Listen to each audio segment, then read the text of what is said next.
दोस्तों आज की इस वीडियो में हम लोग सैर करने वाले हैं जनूबी यूरोप में वाक़े एक जज़ीरा नुमा मुल्क जमहूरिया इतालिया की, जिसे अक्सर लोग इटली के नाम से जानते हैं। आज मैं आप लोगों को इस मुल्क से जुड़ी हुई कुछ ऐसी दिलचस्प और हैरानकुन मालूमात फराहम करूँगा जो यकीनन आप आज से पहले नहीं जानते होंगे। आज की इस वीडियो के लिए हमसे बहुत से दोस्तों ने गुजारिश की थी, लेकिन जिस भाई ने हमें इटली के बारे में इस वीडियो को बनाने में सबसे ज़्यादा मदद की उनका नाम इफ्तिखार अली है और वो इस वक्त इटली में ही रहाइश पजीर है।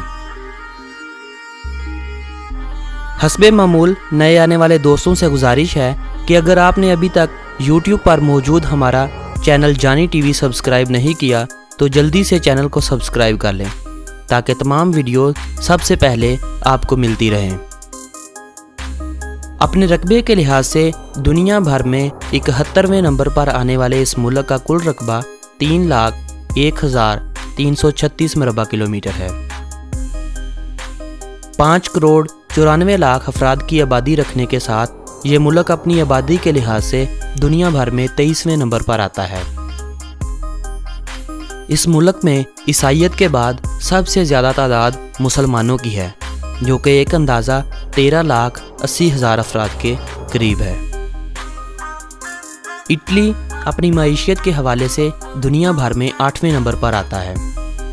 एक ज़माने में सल्तनत रूम के नाम से जाना जाने वाला शहर इटली का दारुल हुकूमत है। ये शहर अपने अंदर तकरीबन 25 लाख अफराद को समोए हुए है। रूम शहर और सल्तनत रूम के आगाज़ से अंजाम तक की मुकम्मल तफसीलात हम आपको रूम शहर पर बनाई जाने वाली डॉक्यूमेंट्री में बताएंगे। इटली के बारे में अगर कुछ दिलचस्प हक़ाइक़ की बात की जाए तो ये मुल्क पूरे यूरोप में सबसे ऊंचे पहाड़ी सिलसिले के साथ पूरे यूरोप में पहले नंबर पर आता है। इटली में हर साल 50 मिलियन के करीब सियाहत के लिए आते हैं। इटली अपनी आमदनी का 60% इन्हीं सियाहों की मद में जमा करता है। इटली में जराइम की शरह 5%, जबकि तालीम की शरह 100% है। इटली में 5 साल से 15 साल के हर बच्चे को स्कूल भेजना माँ बाप पर लाजिम है। बच्चे की गैर हाज़िरी की सूरत में वालिदैन को जुर्माने की सूरत में सज़ा का सामना करना पड़ता है।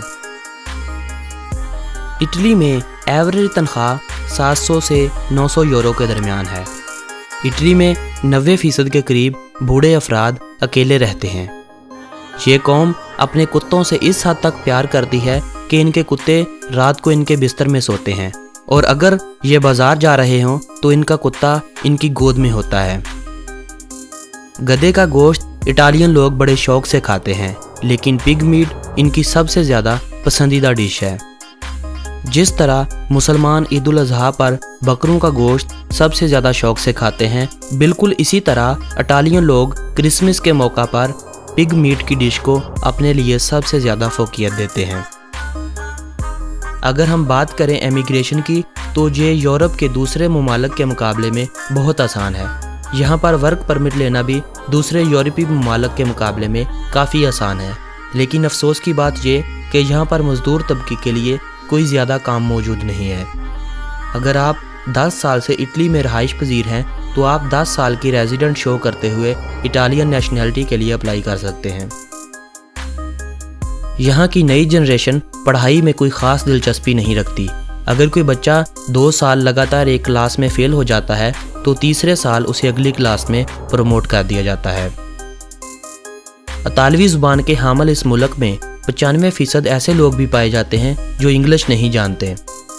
इटली दुनिया भर में शराब पैदा करने वाला सबसे बड़ा मुल्क है। इटली में 50% के करीब होने वाली तलाकों की बड़ी वजह व्हाट्सएप मैसेज बताई गई है। अगर कोई आदमी स्कर्ट पहनकर इटली की सड़कों पर घूमने की कोशिश करता है तो इसको कम से कम वक्त में इटालियन पुलिस की तरफ से गिरफ्तार कर लिया जाता है।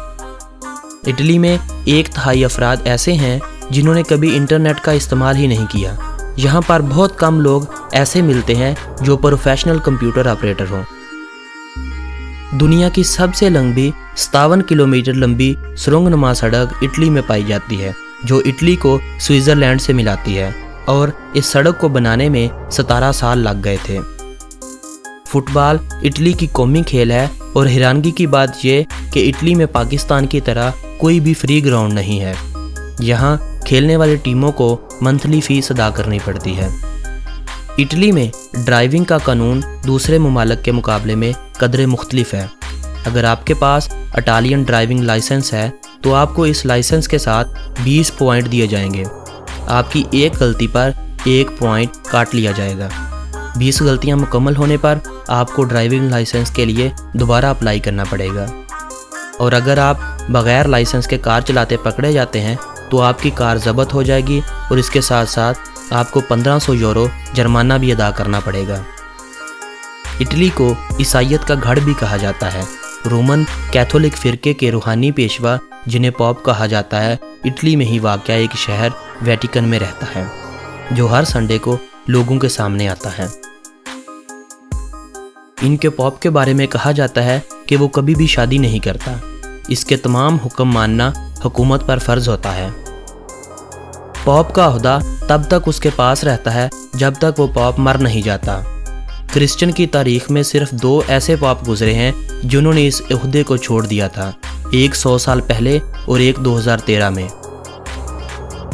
ویٹیکن شہر کو اگر ہم اٹلی میں موجود ایک الگ ملک کہیں تو یہ کہنا بے جانا ہوگا، کیونکہ اس شہر کا مکمل خرچہ سوئٹزرلینڈ حکومت اٹھاتی ہے۔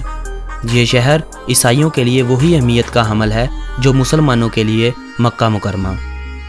اٹلی میں سڑکوں کے نام شہروں کے نام پر رکھے جاتے ہیں، جیسے سڑکیں روم، سڑکیں ملن، اور کچھ سڑکوں کے نام دنوں اور تاریخوں پر بھی رکھے جاتے ہیں، جیسا کہ 20 اپریل ایک سڑک کا نام ہے۔ اگر ہم موسم کی بات کریں تو وہ بھی تمام شہروں کا ایک جیسا نہیں رہتا، جیسے کہ روم کا شمار گرم شہروں میں ہوتا ہے اور ملن کا ٹھنڈے شہروں میں۔ اٹلی میں جب کوئی مرتا ہے اور اسے کار سے نکالا جاتا ہے تو سارے لوگ تالیاں بجاتے ہیں، جیسے ہمارے ہاں کسی محفل میں کسی نامور بندے کی آمد پر بجائی جاتی ہیں۔ اٹلی میں اگر کسی کی شادی ہو رہی ہو تو سبھی کاروں والے ہارن بجاتے ہیں۔ سڑکوں پر ہر طرف ہارن ہی ہارن بج رہے ہوتے ہیں۔ اگر وقت کی بات کی جائے تو وقت کے لحاظ سے اٹلی پاکستان سے 4 گھنٹے پیچھے ہے، لیکن یہ وقفہ اپریل کے مہینے سے اکتوبر تک 3 گھنٹے کا رہ جاتا ہے، کیونکہ ان ماہ میں اٹلی کا ٹائم زون 1 گھنٹے کے لیے بدل دیا جاتا ہے۔ اٹلی کی کرنسی کو یورو کہا جاتا ہے اور 1 یورو پاکستانی 122.88 روپوں کے برابر ہے۔ اٹلی کا کالنگ کوڈ +39 ہے۔ دوستو، یہ تھی اٹلی کے بارے میں کچھ ایسی معلومات جو آپ میں سے اکثر لوگ نہیں جانتے ہوں گے۔ میں امید کرتا ہوں کہ آپ کو میری یہ کاوش پسند آئی ہوگی۔ میری حوصلہ افزائی کے لیے ویڈیو کو لائک ضرور کر دیں اور اس ویڈیو کو اپنے دوستوں کے ساتھ واٹس ایپ اور فیس بک پر ضرور شیئر کریں۔ اگلی ویڈیو تک مجھے دے اجازت۔ اللہ نگہبان۔